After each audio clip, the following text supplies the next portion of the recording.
Hi guys, welcome by Tabletop Warden. We now have a new section, a new podcast section, The Knights of A Song of Ice and Fire, where we mainly discuss Lannisters because we are a lot of Lannisters here in this podcast. And today we will talking about Ruse Commander, and enjoy. We are joined today by two very known players.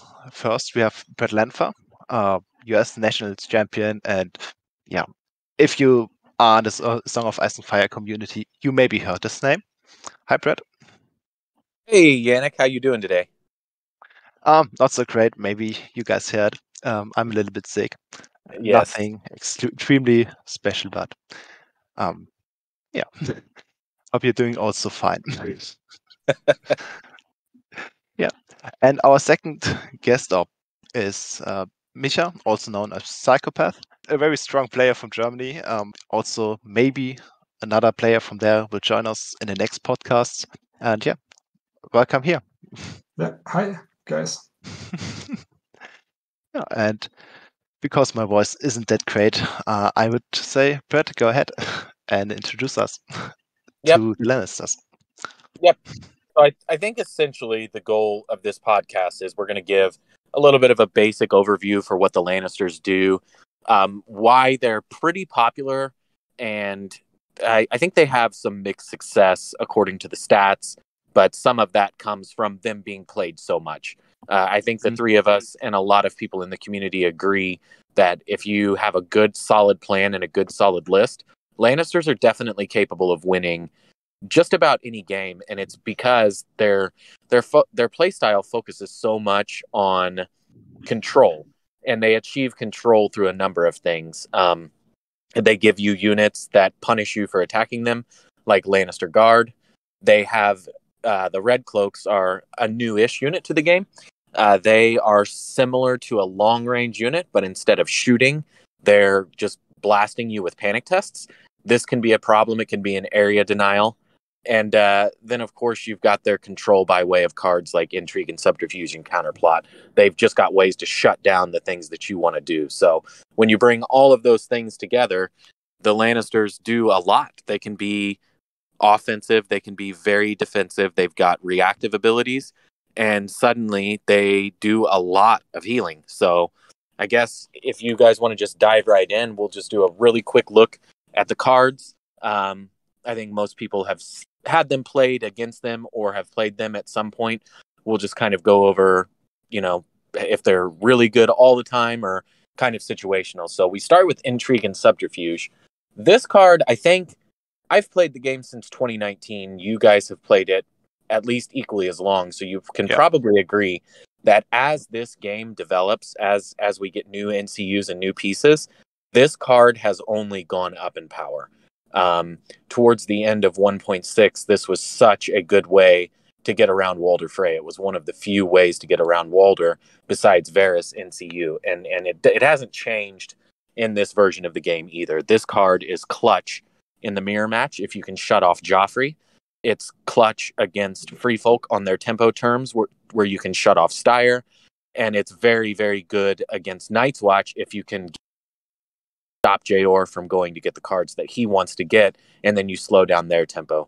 It's always been a good, strong card. I actually like the kicker that it has now. If you control the wealth zone, an enemy combat unit becomes weakened. So for me, I try to get the wealth when I know that I'm going to intrigue another NCU. But I think it's a good, versatile, all-around card. It doubles down on control, and it doubles down on Lannisters being able to hand out condition tokens pretty much at will.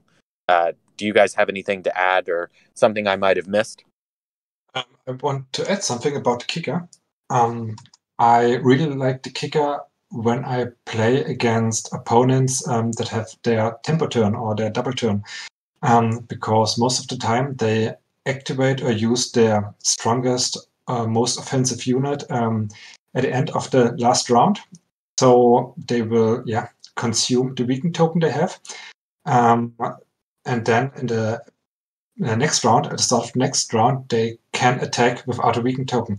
So what I tend to do is use Peter's ability to claim a zone.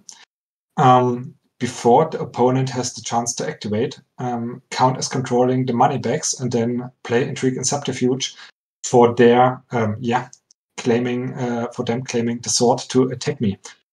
So they get their first attack off also weakened. That reduces the damage output significantly. Yeah. Well, I can just agree. And the thing is, most army builds rely on a specific NCU, and if you're able to shut this down, just create control, and you can hinder your opponent to play for a turn. Yeah, sometimes. you can make your opponent sad, and I think that's the goal of playing Lannisters, making your opponent sad. It is the goal. We have to add here that we are nice persons. Yeah, of course.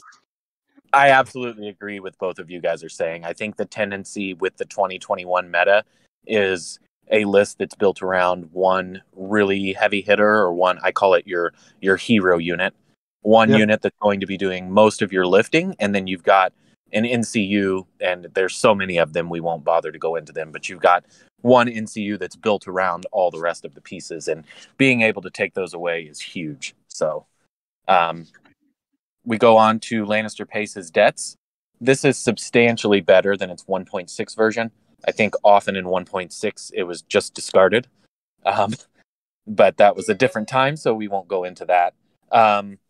Currently, you start of any turn, you target a friendly combat unit and attach the card to them. They get vicious. They get +1 to hit. So the benefit of this card is you can get it out of your hand immediately, and it's never a feel-bad situation. If you know your army, you know how you're wanting to play the game, you're looking at the battlefield, you've got a pretty good idea, if one of your units is going to die, what unit it's going to be, and then you can place this card on a different unit that you don't anticipate dying. And it can take units like Lannister Guardsmen who don't really have a lot of offensive output, and you can give them a little bit of teeth. So you can let them hit on 3s and get vicious. You can also put it on a unit like Red Cloaks, who are already doing a ton of passive damage with their ability, but giving them vicious as well is just more panic damage, and then letting them hit on 2s is really, really strong. If you're playing Halberdiers, obviously they'll benefit from that as well. The units that don't benefit from it too much are the ones who already have vicious, but getting the crown and the +1 to hit kicker is always really, really nice for any unit that you would want to play it on. Yeah, and mostly you have Joffrey, sorry. And if you have Joffrey, you're always controlling the crown. So it's pretty easy to get both effects of the card. Yeah, if you have the High Sparrow NCU, this card also increases your heal potential. So nice card. Yep, absolutely. The sleeper unit I'll throw in here is a unit I tinkered around with, and it's not always the best unit, but it can definitely punch above its point value. If you're already running Joffrey, which we just mentioned is in a lot of lists, a unit of Stormcrow Mercenaries with Mirren Trant, and if you can get this card played on them, they're going to be hitting on 2s with Sundering and Vicious, and they end up packing a really nice punch for a 5-point unit. Yep, accurate. Next card, I think a lot of people would debate that maybe this is the Lannister's strongest card. I think it's a really strong one. I don't know that it's the strongest. It's Hear Me Roar. It's essentially the same as it's always been. They're suffering -1 to their roll, and they're getting an additional -1 for each of their destroyed ranks. And then the rework to this one is they will suffer a wound if they fail a morale test. So, for example, if you chose to play this on their Warcry, you could potentially give them a wound. And then if they fail their panic test, they're suffering +1. That's kind of where the Lannister bread and butter, big wombo combo nasty play comes in. You've got something with Intimidating Presence adding 1. Joffrey is adding another wound. And then this card adds 1 for a total of D3 +3. This card turns Flayed Men and some other units into potential one-shot units. And that's really, really good in this version to have units that can charge you and take out 12 wounds all in one hit. Yeah, exactly. It makes failing panic tests, more secure. It's no bet anymore. The chances to fail panic tests are high if you want it to be high. Yeah. I think me personally, I like this card, but I see it as an opportunity to enable other strategies. Most of the time, you want your opponent to fail panic tests, obviously, and some. I think when we talk about it, fell to the ground really profits from Hear Me Roar because you also increase the healing of this card. But maybe more on that later. Yep, absolutely, I agree. And those two kind of work hand in hand, so it'll be pretty easy to cover that when we get to it. The next one is Bribery. This is a card I like it. It's very game state dependent, though. In the 2021 landscape, holding on to cards for multiple rounds can kind of be a problem with a card hand limit, and they've done a lot to reduce, for a lot of factions, the ability to just draw cards. For example, we lost our card engine in Preston. So holding on to cards for a long time can be problematic. This can end up being a card that you want to hold on to. But as much as I hate doing it, I think of all the 40 games or so I've played with Lannisters, this is by far my most discarded card. If I don't get it when it makes sense to replace the zone, I just throw it out of my hand. The opponent being able to remove it with a claim on the wealth zone is bad enough, but Peter Baelish is very popular in 2021. And it's as simple as claiming the wealth with Peter Baelish and getting the effect that you want anyway. And then, since they were technically targeted by the wealth zone, Bribery goes away, and you've lost whatever opportunity you had from the original effect of the zone. I do like the card, but I do find that it can be difficult to get it to be as clutch as you want it to be. Yeah, exactly. Yeah. If you draw it and cannot play it in the round you drew it, you just discard it, and most of the time won't be punished for it. Yeah. I agree here. I personally like to play it in the first or second round on the heavy hitter unit of my opponent, because normally they decrease an attack dice when they on their last rank. And in my opinion, it's just a card you play when you don't have anything else to do with your zone. And what it does, it forces your opponent to go in the ref zone if he really want to get rid of the card, so he wastes an activation of one of his hands use most of the time. So you waste an activation of your opponent for nearly no cost. That's how I use it and how I view this card mainly. Yeah, it's another layer of very, very soft control, but it can be it can disrupt their plans a little bit. It's not bad, but very situational. Moving on to Counterplot, I think this one is also going to be one of the more obvious. This is the best card in our deck. Counterplot is Counterplot. You're canceling the effect of the card on a 3+. And then if you control the crown, which again with Joffrey is very easy to do, you get the chance to re-roll it. And so a 3+ with a re-roll, you're about as close to guaranteed as you can get in this game to cancel that. I've seen it fail, but Counterplot obviously very, very good. It's not tied to being in short range. It's not tied to when it targets X, Y, or Z. It's very straightforward. They play the card, you cancel it. It can be incredibly clutch. You can completely disrupt their big play. You can completely take whatever tempo they had going or whatever chance they had to get back into the game or to open the game up, and you can just take it away. This card comes down to knowing the situation and knowing when is the best time to use it. Yeah, exactly. I think that's one of maybe the second strongest card in the deck.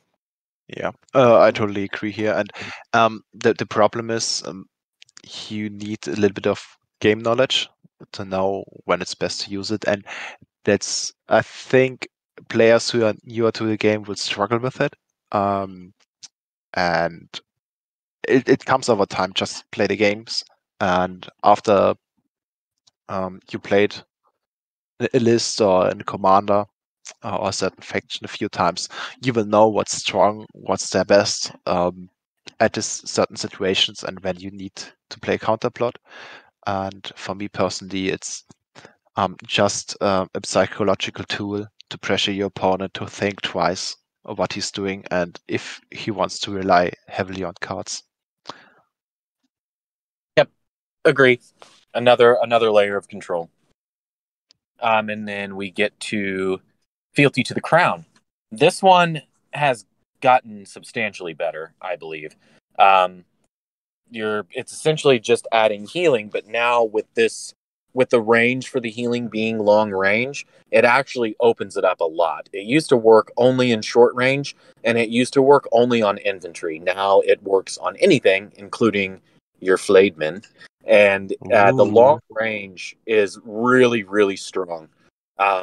If you're running a unit like Red Cloaks, you've basically got something like a 24-inch working bubble, because you've got the 12 inches for the Red Cloaks to target the unit that you want to target, and then you've got 12 inches around them to get to your unit that you want to heal. So you realistically, when you're playing with the Red Cloaks or even using the Crown Zone, you have a lot of options to make this card work to get the healing where you want to get it. And also what's really nice is we talked about Hear Me Roar, which increases your damage on your panic test. So it also increases the healing on Fealty to the Crown. So if your opponent fails a panic test and you played Hear Me Roar on this test, you heal at least 2 wounds, 3 when you controlling the crown. And that's it. And which is also really nice, Fealty to the Crown and the High Sparrow, which can also heal when your opponent fails a panic test, don't block each other, so we can use both on one failed panic test, which can heal your units for nearly destroyed to full life back, or you can spread out the healing over your units, which can be really clutch in some moments, and you can come out of dire situations. Yeah, in my experience, successful use of Fealty to the Crown is a pivotal moment in a game, most of the time, because not only does your opponent fail a panic test and therefore reduces itself, a damaged unit from your side or from your army will heal up if you combine it with the High Sparrow, quite a significant amount of wounds. So a dire situation can turn dire for your opponent. And yeah, I experienced it a lot of times where this card brought the win. Yeah, I think we can all agree it's the best card. Yeah, in my opinion, definitely it's the best card. Yeah. I agree. It's the best card in the 2021 landscape in particular, where healing effects have gotten so much better this time around. This card is just amazing. So not really too much more to say about that one. I think we all agree that this is the best one in the deck. So moving on to Subjugation of Power. This one, it's easy to play, so it's not a card that you're really holding on to. It's a little bit tricky to get it to work. Even when you have a -4, it can be as simple as your opponent passing their panic test, and then it's playing it on the right unit where it's going to be impactful enough. A lot of times, against a unit like Night's Watch Crossbowmen, they don't really care that much if they lose their Sundering, just when they activate, because they've done their order and things like this where they do get Sundering. I guess I could wish list it. I wish that it triggered on an action and lasted for the round, and it would be a lot more impactful. Yeah. It can still be really good, though. When your opponent activates his Flademen and you know that the charge is coming, if you do manage to control the wealth and the crown, you're making the Flademen test at a -4. This can be pretty pivotal in that matchup, because you really deaden their charge, because everybody is counting on the panic damage from Flademen to push through. And you're taking away their critical blows on the charge and both of their abilities to modify panic. So I really like it in that particular situation, but it's very situational. Yeah. Exactly. I would. Yeah, you need it on your hand at exact perfect moment, and you have to hope that your opponent brings a lot of units or important units that are prone to subjugation of power. I mean, something like dragons, it won't help you against dragons. It won't help you against some other units against giants, Meg the Mighty, Woon. Yeah, defensive units. So there are quite a lot of units where subjugation of power won't help you. Just a single meter. Yeah, I think it's a card if you are able to play it, then play it. But I wouldn't rely on it to work on your game plan. Yes, you can make it better with, for example, Hear Me Roar or Panic tokens, but just don't rely on it. It's situational. If you were not able to play it in the round, just discard it. Yeah. So that's the end of the tactics deck, as far as the basic tactics deck goes. So I think we all agreed that for this episode we want to do a little bit of a focus on who we all believe is debatably the Lannisters' best commander. So if it's okay with you guys, we'll jump right into the big man himself, Roose Bolton. Come on, big man is Gregor. Oh, that's true. Okay, the Leech Lord. We'll jump into the Leech Lord then. The Lord of the Dreadfort. Fine for me. Very, very good commander. He was pretty good in 1.6. In my opinion, he's become substantially better in 2021. He works in nearly every army, but I think in Lannisters in particular, he is just an absolute monster. So to start with his field attachment, he is bringing Intimidating Presence. This is a very, very good keyword in this game right now. It's the +1 to the panic. The -1 kicker is okay when it's stacked with Sundering and Lannister Justice, with Vicious and Lannister Justice and things like this. It gets to be pretty scary. But I think the biggest strength of Intimidating Presence is that +1 wound.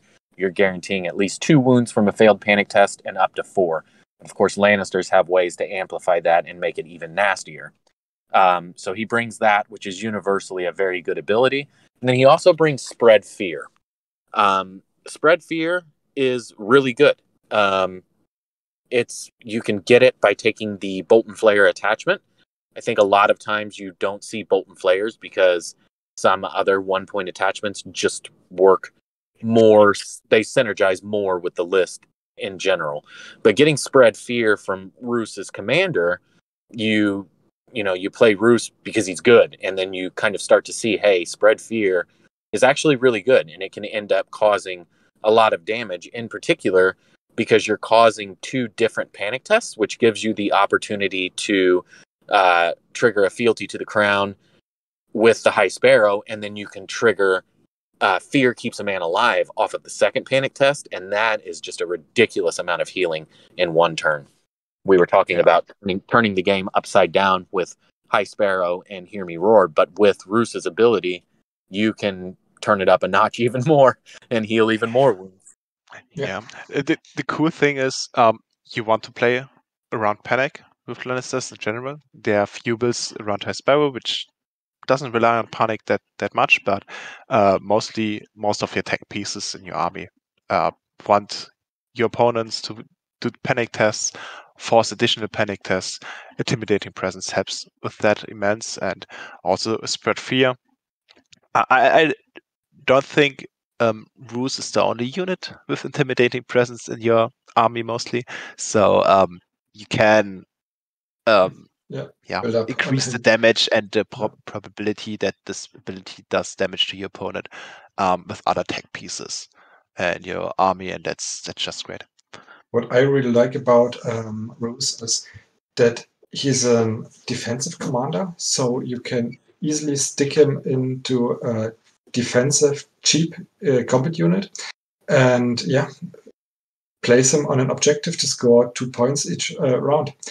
And he don't needs to be in the thick of things. He can stay at the sideline and just score.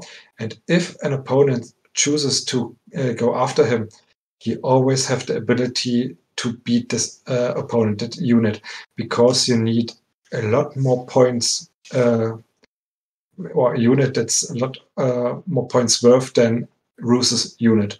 So we typically, when I say we, I mean Lux and me. We typically put him into a unit of Lannister guards, and they're tough as nails on the defensive. And if an opponent goes after the guards, and I mean their greatest weakness is their morale ability, or they're prone to panic damage. Thanks to Lannister supremacy and spread fear, and of course, what's it called, intimidating presence. Even if they lose a token, objective token, by an attack, they can trigger a panic test on this exact opponent and get it back. So I really like him. He sits in the 5-point unit and just scores 2 victory points each round. Yeah. And what's also cool on him, you just showed up the defensive side, how you can play it. But you can also play in an aggressive, more offensive unit, because then you are more easily able to trigger intimidating presence and spread fear. So he's very versatile. So I usually would place him in Lannister guards, because your commander units are typically favored more defensive units because they want to hold points. But there is the opportunity to play him in an aggressive unit like Redcloaks, for example, and he works great in them as well. So he's very flexible where you want to put him, and I think it depends on how you build your army around him. Yeah, I think Roos in a unit of guardsmen is it's maybe the scariest unit for you to go attack. Because if they it doesn't even have to be that great of a roll. You know, if you go into them with something that has Sundering, for example, you push their defense saves to average. Their morale is average. So depending on what you're going into them with, there's a very good chance that you're not even taking a rank off when you charge. Then you're getting Lannister supremacy at a -4 with D3 plus 3 wounds. And then if you fail that, which is very likely, then it's D3 plus 4 wounds. And then you're very likely to trigger the spread fear onto one of your friends. So this is a case where realistically you can charge Roos and you can take substantially more damage across your army than you ever could do to Roos. Yeah. There are only very few units that can attack such a unit. And that's typically the units that don't, or that do automatic wounds and have a 2+ morale. I think there are 3 units in the game. 1 dragon, 2 dragons, 3 dragons? Exactly. And even they suffer from the panic damage, and of course from Tycho. Yeah.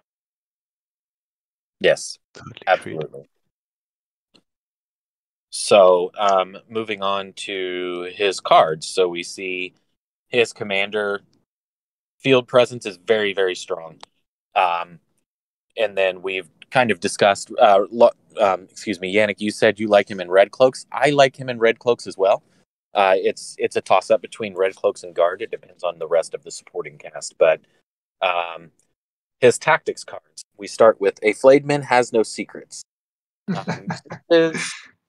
This is debatably, I don't even think it's debatable. It's probably a better version of Counterplot because it can't fail. But additionally, it has the flexibility to target abilities as well as just tactics cards. So it comes at a price of a condition token, but I think this card is phenomenal. I really hate having it played against me because there's no question that it's going off. And then it does have that flexibility to stop things like Lannister Justice. It can stop things like Lannister Supremacy. It can stop things like Relentless. It's very, very, very good, very flexible. This is one of the reasons I like Roose so much in Lannisters. He takes what Lannisters already do, and then his field presence and his tactics cards just double down on what Lannisters are already doing. And this is an example of that. Yeah, my issue with this card is, issue from an opponent's side of view. One single card can cancel a whole unit's ability, once a game ability. For example, it can cancel Tycho's heal effect. It can cancel Tyrant's shut down anything ability. So there are a lot of abilities that this card can shut down. So yeah, it's really powerful.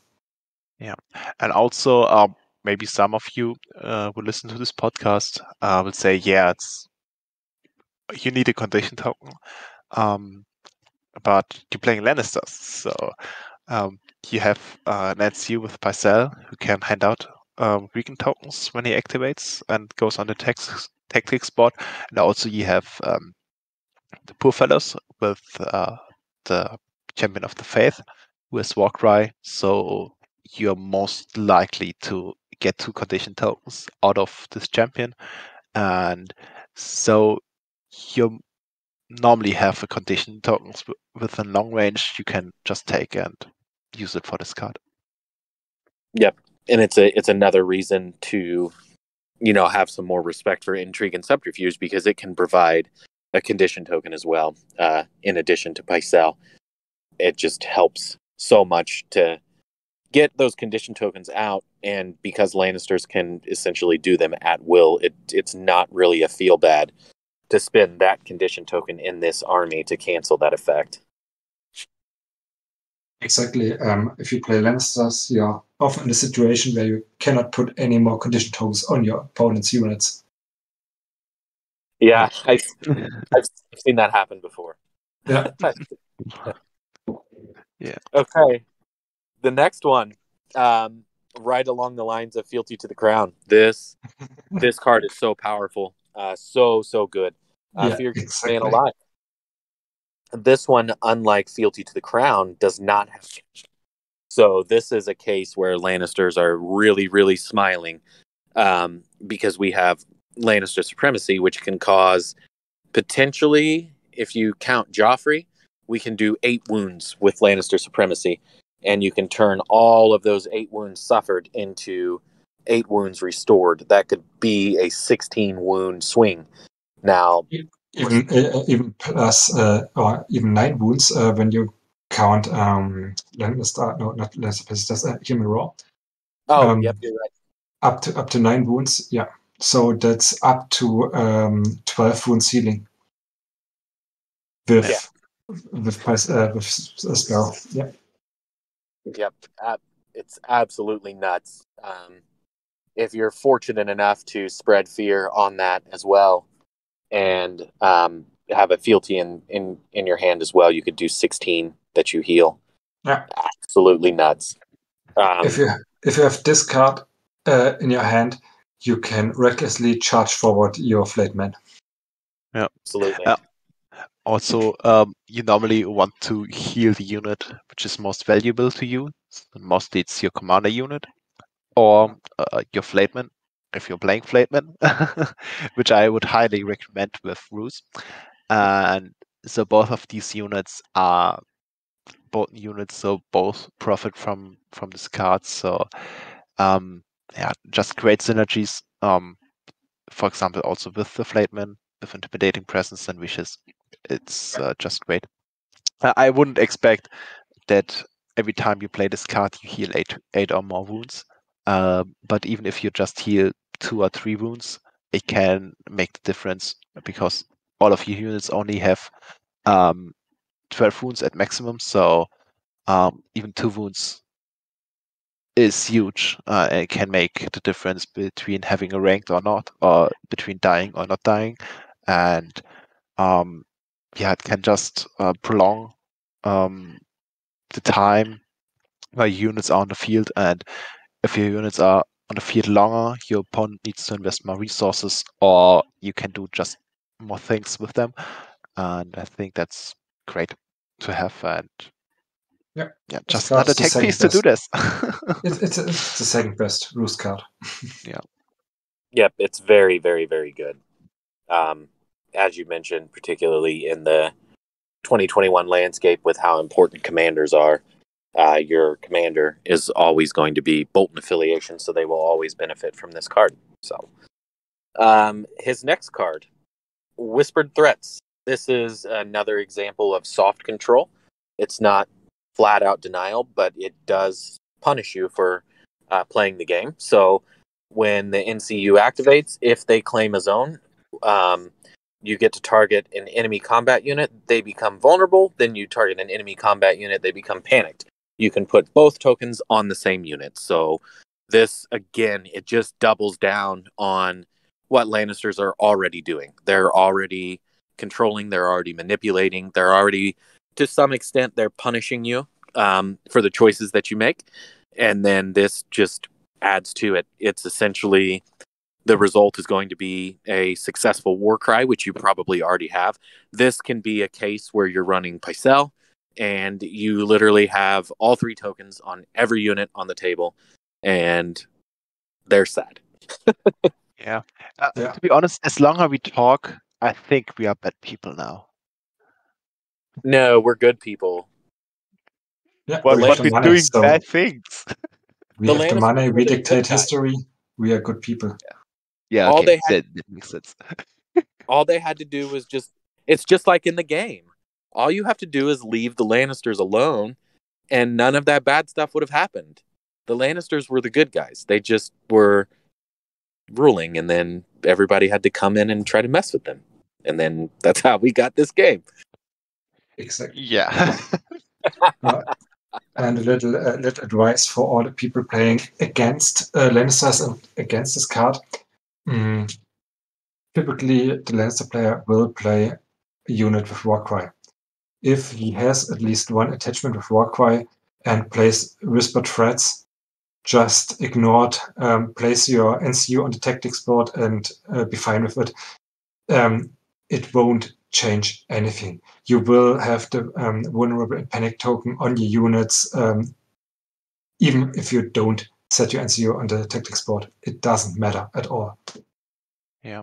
Also, most of the time, if you have enough tokens with, for example, Warcry, the tactics board, and so on, at some point you need to put these tokens as a Lannister player on units you don't need to use them or aren't able to use them in the near future, which just degrades the value of these tokens you put out. They're still there. They may be valuable later in the game, but at this point in time, mostly not that much as you think. Great. Yeah, there's not a lot of situations where I would decline putting the NCU on the board. If for example the Lannister player had all 3 of his, and I was playing the board late, and the maneuver zone was open, and I didn't have a lot of value from it, then maybe I passed to avoid the tokens. But yeah, I agree with you, Michal. For the most part, just go on the board. It's probably going to be a lot worse for you if you're giving the Lannister player complete control of the tactics board. Exactly, yeah. Okay. Do we want to switch over to the lists? Yeah. So we've covered all of the basic cards. So now we can switch over to the lists, and I think the 2 of you have brought your version of a Roos list, and we'll go over it. And then after each of us goes over our list, we'll talk about, in general, what you want to run to synergize with Roos, and then we can be done. Okay. Do you want to start? Michelle. Sure. Yeah, Oh, Michelle, go ahead. Okay, then I go ahead. So, Daniel or Lux put out a list. I changed it slightly for a different use. I go ahead with Lux list. So it's Rules and Guards, Poor Fellows with Champion of the Fate, Poor Fellows with Jaime Kingsguard, Mounted Rights, Flayed Men, and then Pycelle Sparrow Tycho. That's an all-around list. Yeah, it works against anything. It also works against dragons, so it's quite versatile. I changed it slightly for me to fit against Free Folk a little bit better. I changed both Poor Fellows against Guardsmen, and that's it. So both lists. I personally prefer the one from Lux with Jaime Kingsguard, and I will explain why I like it the most. Typically, you play missions with 3 or 5 objectives. You easily put one of your Poor Fellows, the one with Jaime Kingsguard, on one of the objective, and push Rules and the Guards on the other objective. So you have Mounted Rights, Flayed Men, and the Champion of the Fate to control the center of the board. So you can push pretty hard on the unit that stands there, or the units, the opponent units that stands there. With all the healing shenanigans from the tactics deck, you definitely can push the Flayed Men into the face of your opponent and keep them slaying. Your Poor Fellow with Jaime will definitely set your opponent under pressure if you place him on the opposite side of his commander. So he has to guard his commander's unit to prevent Jaime from killing his commander. That means that he has less resources and units available in the center of the battlefield.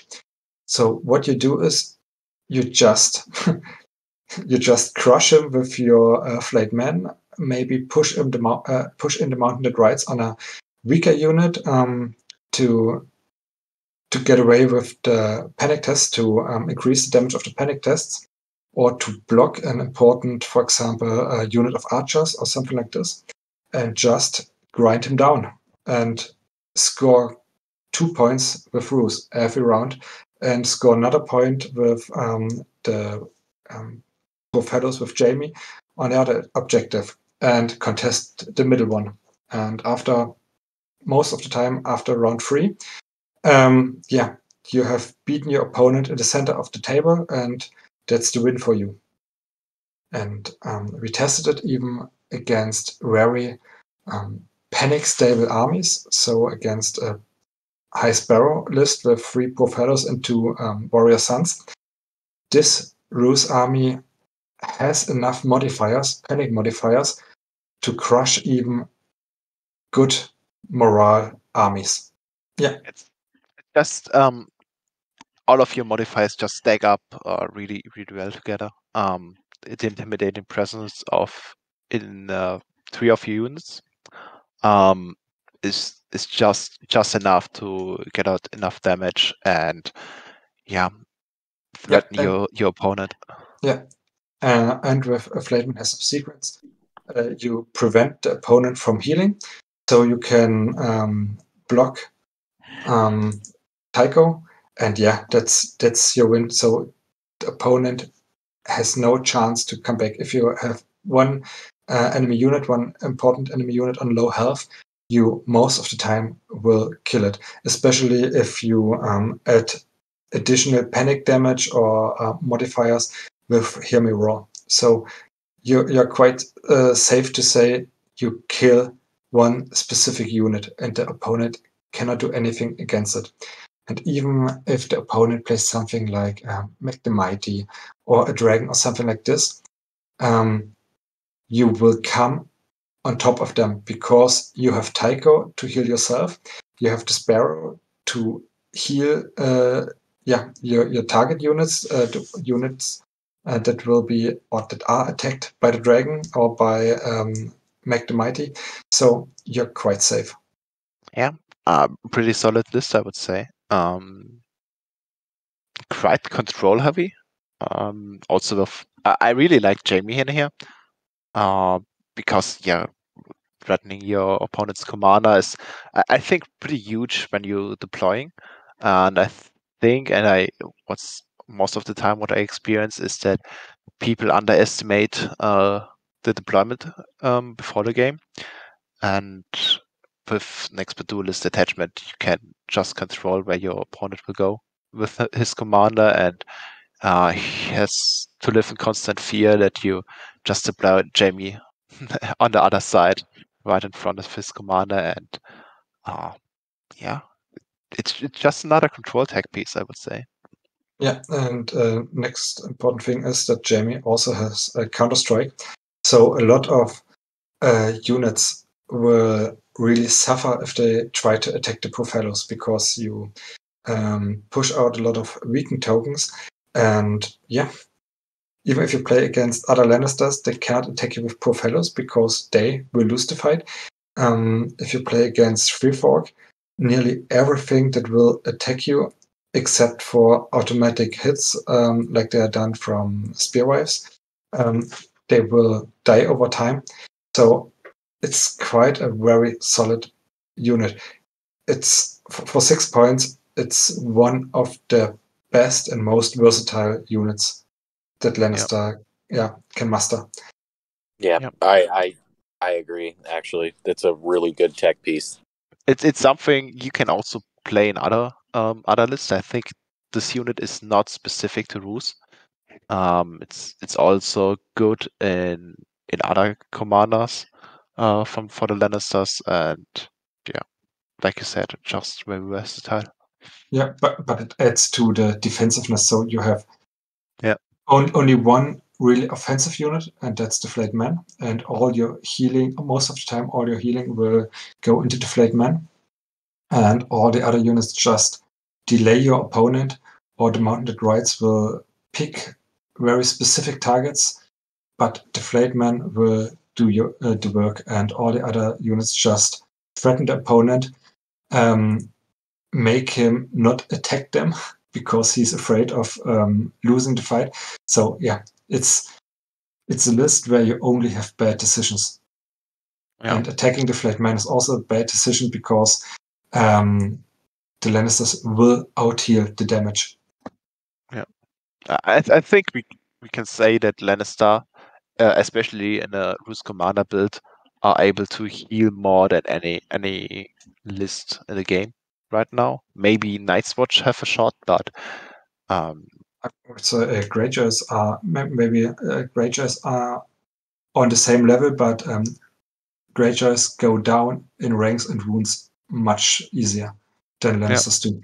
Personally, I really like this list, and I think that's something I will try out soon.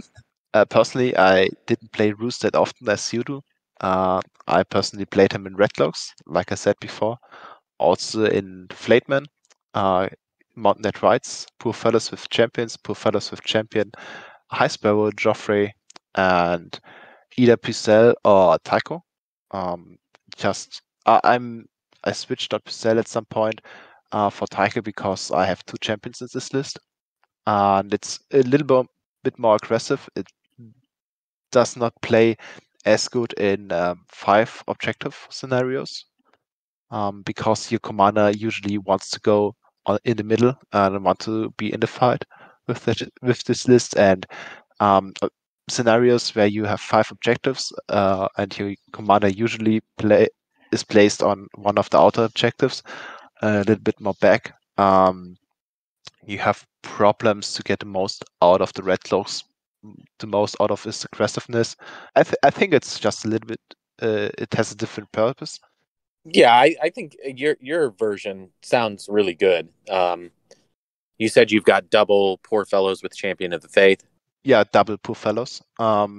because they can just heal themselves if they are hit, and they deal out the condition tokens you need. So most often you can just say no to Parcel because you have enough condition tokens. Yeah, you lose out on weakens, but that's something which is a trade-off. But you can take something like Tycho, which is also great NCU. Yeah, no, I think the poor fellows with a champion of faith. If they don't have the opportunity to kind of double up and attack them, it's really difficult for one unit to push through them unless they get a lot of spike damage, or if there's something like Spearwives or Bastards Girls with some cards that let them get additional hits, like in the neutrals deck. Other than that, though, really the way to bring poor fellows down is with volume of attacks, because they're not making enough defensive saves. And if they're sending 2 units into a unit of poor fellows to try to deal with them, then it's letting your flayed men and the rest of the unit do what they want to do. So, and then by that same respect, if they've got a champion of the faith, the poor fellows generate enough tokens that they can heal and play aggressively. And they are actually capable of doing some pretty nice damage, particularly against stuff with higher armor, because you can get some spike precision in there. And you can't really ignore them because they will come in and getting rerolls constantly. They'll grind pretty well. Yeah, and I think the champion of the faith is just a nice engine for them. Let me jump in on the Pycelle topic. I have experienced too often that a lucky charge from Spearwives with critical blow, or any other cavalry unit with critical blows, something like this, take down a unit of poor fellows with a single charge. And to prevent this, I mean, we talk about tournament play, right? To prevent this, to reduce the chances to a minimum, in my opinion, it's absolutely necessary that you hand out weakened tokens on a regular basis. So in my opinion, Pycelle is an absolute must include. Because even if there's this one point in the game where your opponent has luck and kills one unit of you, and you're then standing at 7 to 8 units, it can go south quite fast, and you don't want to have this moment. And Pycelle is your insurance. Yeah, that's some point. I usually say, my opponent isn't able to one-shot me, so Tycho will help me out in these situations. But you're right. Also, what is nice with this list, you can play a little bit of panic ping pong. So when we look at the Red Cloaks and Roose Bolton, you can panic your opponent with Lannister's Justice. Let them do a panic test when you make an action. Then they fail one. You can pass this pass the panic test to another unit, and everything with intimidating presence, which is the Lannister's Justice gives you just more opportunities to trigger panic tests and to trigger spread fear. And I think it gets more out of spread fear and intimidating presence by being a little bit more offensive. Yeah, but of course, your commander is sitting on an objective, right? And even if he sits on an objective, like a mobile objective like Feast for Crows or Dance of Dragons, they only have morale 6. So opponents have quite an easy time making them fail a panic test, and then you drop the objective, and you cannot get it back. Yeah. So there's definitely stuff you need to look out for with such a build, with a more aggressive build, and you're not that reliable to play on the defensive side, and I think you need to be the aggressor with such a list, and cannot wait that much like other builds. Brett, what's on you? You guys are gonna hate my build then. No, my build probably is my build is 100% straight, just aggression. Just 100% aggressive. It is Roos and Red Cloaks, Flayedmen, Poor Fellows with Champion of Faith, Jaime the Hostage attachment, and then I have High Sparrow, Tycho, and Joffrey. It's 100% aggressive. It relies quite a bit on the healing from Bruce's cards and from the High Sparrow. But if you're able to leverage the Flayedmen in conjunction with Roos, it can be a bad game. The problem with this type of list is you probably win big or you lose big. So it's kind of right up my alley. It's the type of stuff that I like to do. It's pretty unconventional, but I wanted to try double Flayedmen with Roos, because one unit of Flayedmen can be very disgusting, but it's probably because it's leveraged and enabled by the fact that you have 8 activations and Lannisters. So I just wanted to try with 2 Flayedmen, and I built it a little bit with Free Folk in mind, not 100% for Free Folk, but it was giving consideration to Free Folk and things like Greyjoys that run a lot of infantry, and they're generally relying on 1 or 2 heavy hitting units, and I figured I would want to try maim Jaime in there, because if they play too aggressively with that unit, it's an additional victory point, which can be really big in this version of the game. Yeah, the thing is, with Heroes Box 2 out there, that won't work anymore. Meg the Mighty is such a beast. Yes, no, that's problematic. Yeah, it would definitely have to be paired with a more conventional type of list that's a bit more all-comer, and this would just be very, very aggressive. And it could give some problems in Fire and Blood, because they're definitely marking your Poor Fellows and your Red Cloaks. They're not going to mark Flayedmen in that scenario. Are you playing Fire and Blood? Sometimes. Okay. Yeah, okay. Yeah. Just curious, because here in Germany, when we play tournaments, most of the time it's the 4 same missions, all without the secret mission deck, and not Fire and Blood. So you guys lean into Dance, Game of Thrones, Feast for Crows, and Hound, yeah. So and Honed, yes, I love Honed and Ready. Yeah, because it definitely plays against Poor Fellows. Yeah, that's also something I really like. Yeah. Yeah. And I see what the list is doing. It's pretty straightforward, and it combines all the aggressive pieces we discussed before. Something we need to just focus here a little bit is that this list has only 7 activations, while the other both lists has 8 activations, which can lead to some problems when you're playing aggressive against 8 activation list, that you aren't able to out-activate your opponent, or at least be even with activations.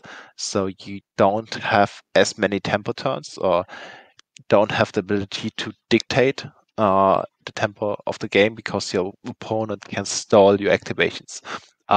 Maybe some of you are aware of this, maybe some of you don't. But it's crucial to do the right activations at the right time, and if you have at least even or more activations than your opponent, it's more easier for you to do this, to get your activations at the right time.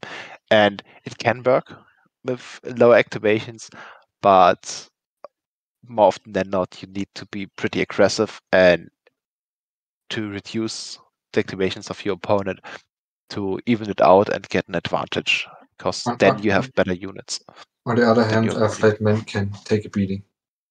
Yeah, for sure. But you need to consider this, and it's quite a different game when you have less activations than your opponent, and it's harder to play aggressive than with even activations. When suddenly even Targaryen lists with a dragon have more activations than you would, it can be problematic. Yeah. Yeah. Yes, it is. And so it's something which is not a direct problem, but it's something you need to consider when, for example, you have two lists and you see your opponent list with more activations. Is the question, is this a problem for me? Because it can be. Or is it something which I can even out easily because I have Flateman? That's the question you need to ask with such a list compared with other lists which have 8 activations. Yeah, I would definitely like to see this list on the table. I really like the aggressive style. I really like the in your face, and you can overwhelm a lot of opponents. Caught them on the back foot, or can catch them on the back foot and win the game. So yeah, I definitely want to see this list on the table. Yeah, it's more designed for armies that are heavy infantry, and in that case, you can really leverage the flayed men a lot. Yeah. Yep. But yes, the points you bring up, you're definitely right. It will struggle into a lot of these lists that you mentioned, and even if we were to do a mirror, I would struggle to figure out what to, go try to kill first to try to gain that at least even up the tempo. So I totally agree. I think we just gave you some impressions of defensive and aggressive and the list in the middle for Roos. Also, I think we can also say there are tag pieces in each list which repeat themselves, sometimes in just different quantities. Yeah, exactly. Rockrai, with Purfellis, obviously, Blademan, and something which triggers additional panic tests. In your list, Micha, it was not the Red Cloaks, the Lannister Guards, and in the other two lists, it's the Red Cloaks. And yeah, also High Sparrow for sure, to get the most out of the panic tests you're dealing to your opponent. Yeah, in my opinion, the most important thing is the Warcry. You need those panic tokens out there to make sure to increase the chances that the opponent fails the panic test. And a panic token is the best way to do it, in my opinion. But that leads to the problem. I think you want a Warcry every time you play. It's not a ruse or panic specific.